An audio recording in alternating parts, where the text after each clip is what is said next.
of the ridge nose intervened.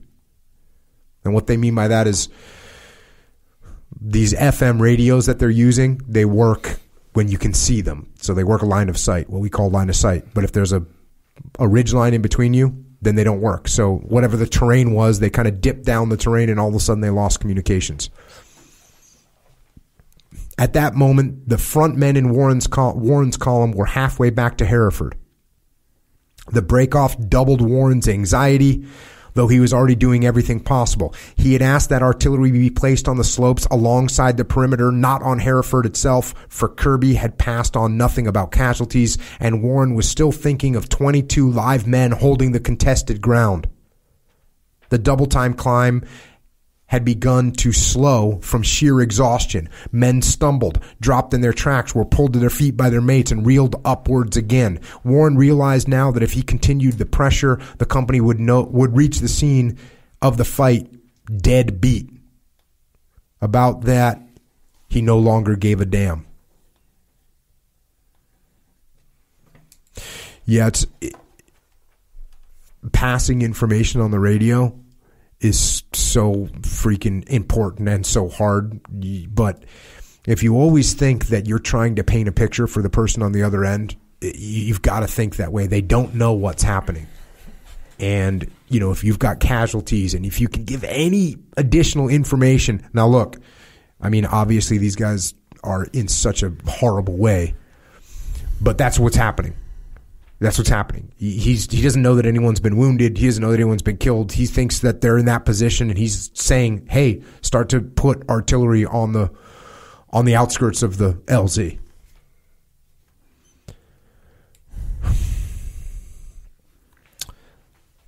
The sounds of the struggle had not carried to LZ Savoy in the distant valley bottom. The control point was a throb, partly because of Warren's call for help, still more because of the monitoring of the conversations between eyewitnesses who were viewing the fight from platforms directly overhead. What they saw and what they said in no way lessened the confusions.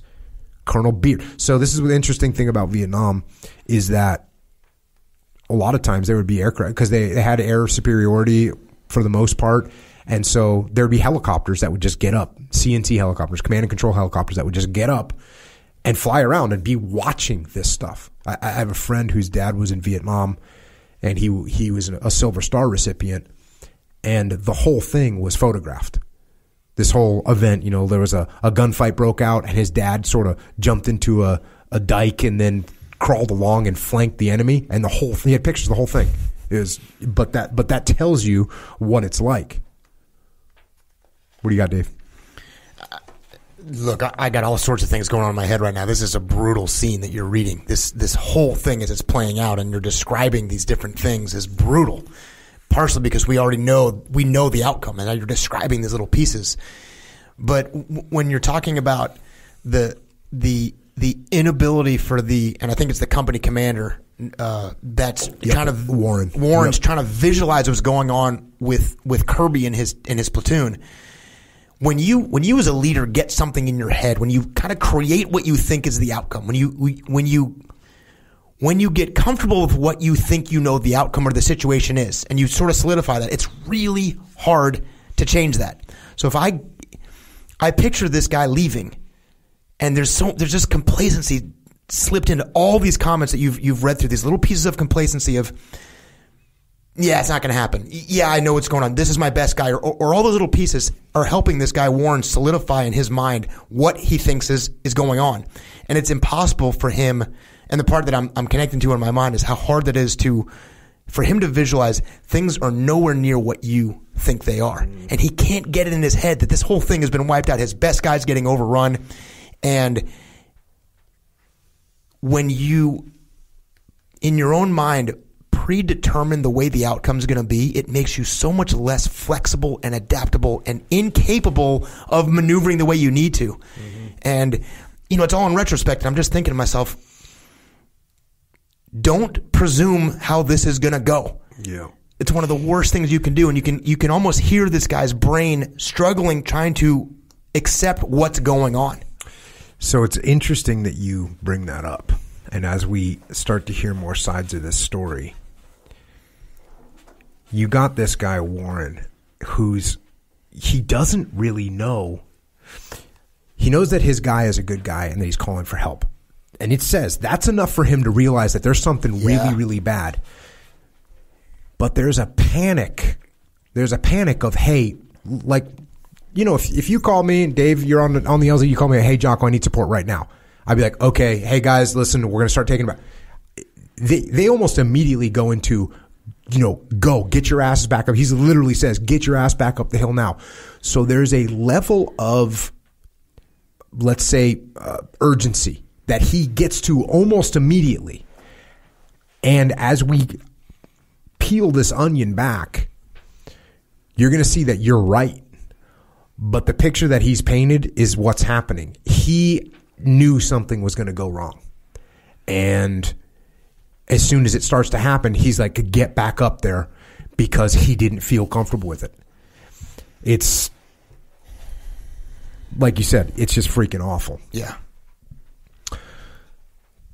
Back to the book, Colonel Beard, the battalion commander, Major Roll, his S3, and Captain Robert Offer, artillery liaison, were at the brigade CP when the news came in. They took off in a Huey to view the fight from above. This is like Hackworth would get on the ground. Just kind of FYI, just so everybody knows. Hackworth would get in the helicopter and then he'd land. When it made sense, obviously. Yeah. Before they could reach the scene, out of sheer happenstance, Major Otto Cantrell, the battalion executive officer of 112, was already hovering above it. He had been flying in the area. He'd arrived at the opposite peak when he heard Warren's voice in the earphone saying that a platoon was being overrun on Hereford. So Warren did know that the platoon was being overrun at this point. So he flew to station directly above and began orbiting. Low enough to see people milling around and firing on the ground below him, Cantrell was yet too high to determine whether they were friend or enemy. Lieutenant William D. Fessenden, an artillery observer in another H-13, had flown the same way and was circling near Cantrell. He asked Cantrell, "Sir, can I bring in fire?" Cantrell replied, "No, I can't tell where our people are." Cantrell then flew lower, and at about that time, Beard, the battalion commander, and his party arrived. They could see 40 or more men pressing close to the perimeter. "They must be VC," called Beard. "Either that," replied Cantrell, "or GIs with uniforms soaking wet." So this is I know it seems crazy to think that you couldn't tell the difference between, American soldiers and Viet Cong. I'll tell you, when you're in a helicopter and you're looking at things on the ground, it is not obvious. No. It's not obvious. And you don't need to be miles away. You can get 50, 60, 70 feet away and things get it's really hard to tell what's going on. I learned this. I was up at Fallon and we were calling in helicopters to pick us up. And I'm sitting there. I'm standing, the terrain in Fallon, Nevada there's no trees. It's just dirt. And we're standing there and the helicopter, I'm sitting there looking at the helicopter. It's like the wind is hitting me. That's how close it is. And they can't see me. Yeah. And I was just like, "What do you mean you can't see me?" I'm waving.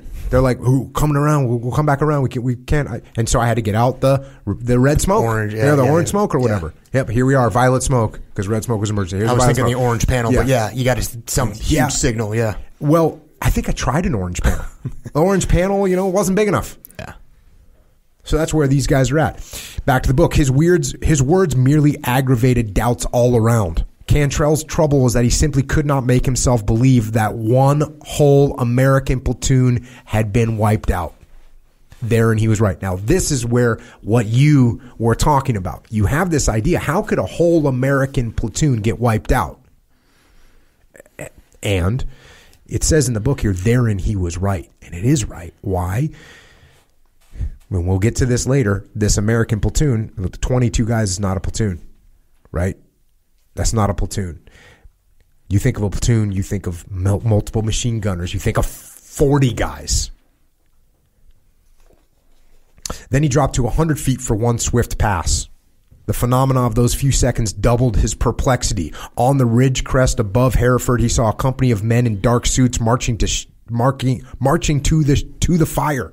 Shellfire was breaking into the landing zone. Cantrell had no way of knowing that these were enemy rocket rounds, not American rounds coming from other bases. The dark-suited men upslope he identified as enemy. He knew that camouflage rig, which from a distance made them, to him, look like so many turtles. But where were the Americans, if not on Hereford? Just then he heard a friendly voice on his FM radio. Please, please, you must hurry. It was Spranza getting off his last message, but Cantrell had no way of knowing that either. Beard, viewing from the same height, was for a moment equally in the dark. From the start of the fight, with good reason, Kirby had forgotten Caston, the correspondent. He remembered only when Caston slid into his position to ask, "When are we going to get the hell out of here?" Kirby didn't answer. Then Caston said, "I've got to have a weapon." And Kirby silently handed him his own .357 Magnum. Quiet now, he briefly fitted into the hole beside Kirby. He spoke only once to say, "Sergeant Shepard is dead." So now Caston, the reporter, is in the foxhole, and he's got a .357 Magnum. All curiosity about the thoughts of men facing death was gone from Caston. He had been eagerly questioning Shepard when the first shots were fired. That soldier's swift moral collapse and sudden death were his first shock contact with the realities which mocked his quest. While Caston's opening words to Kirby rankled, they also rang a bell. Almost anywhere seemed to be better than the exposed ground to which the survivors clutched, now under a dust pall kicked up by the grazing fire. The fight had been going somewhere between 20 and 25 minutes, and the fire was fastly becoming wholly one-sided. Next to Kirby's position, the enemy skirmishers crawling through the elephant grass were not more than 15 feet away. The fire buildup suggested they were bunching, probably for a rush. Kirby saw them fleetingly and vaguely, as through a haze.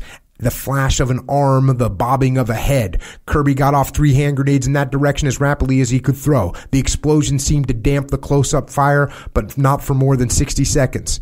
In this moment of decision, Kirby did not doubt that the ring had been closed and that all the skirmishers waited on the lower slope amid the tall elephant grass between him and the company poised for the kill. So he's sitting there thinking, okay, we're surrounded. And I know the company's down the hill, but there's bad guys in between us. Still, he yelled out, "Let's make it." With that, he rolled out of his hole and down the slope. Caston jumped from the hole just ahead of him and was running upright and in the clear. PFC Bob Taste and Spec 4 AV Spikes from the foxhole above Kirby went past Kirby, one rolling, the other sprinting. Then Spranza dashed by him. As he rolled, Kirby thought he glimpsed Isaac Johnson off to his left, firing 2 M16s. He was wrong about that. Johnson had heard someone not quite echoing Kirby shout, "Move down the hill." His own weapon was empty. He paused briefly to pick up another, only to find it in like condition. Kirby had seen him in that fleeting second when he clutched 2 useless pieces before throwing them both aside. Johnson's face was already a bloody mask from 3 superficial grenade wounds. Such was his tension, he neither heard the blast of the grenade nor knew that he had been hurt. Now in panic because he was unarmed, he made a running dive at the rocky embankment, getting him off Hereford Lower's side.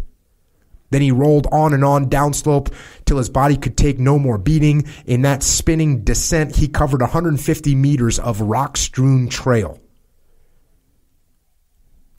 When and where he stopped, a twisting V-shaped cleft in the ridgeback gave off to the left. Along this slit there trickled a stream no wider than the palm of Johnson's hand. He crawled into the bed of it 20 yards or so to where the jungle growth stopped him. Then he gathered bushes and vines down around him and lay with his face flat in the water. So he's hiding. Dove off a freaking cliff, fell down 150 meters, and now he's hiding in this little ravine. Not too far above him, the ordeal of the other few survivors continued to grow worse. Of this, Johnson felt and remembered nothing. Thought paralyzed by the grip of exhaustion, he had closed his mind to the sounds. Getting out separately, some running, others rolling, Kirby's men had stayed that way during the first few yards of flight. Through the short grass just off the LZ, coming to the rocky steep, they began to converge toward the center, whence the trail ran downhill. It is always so with men against fire.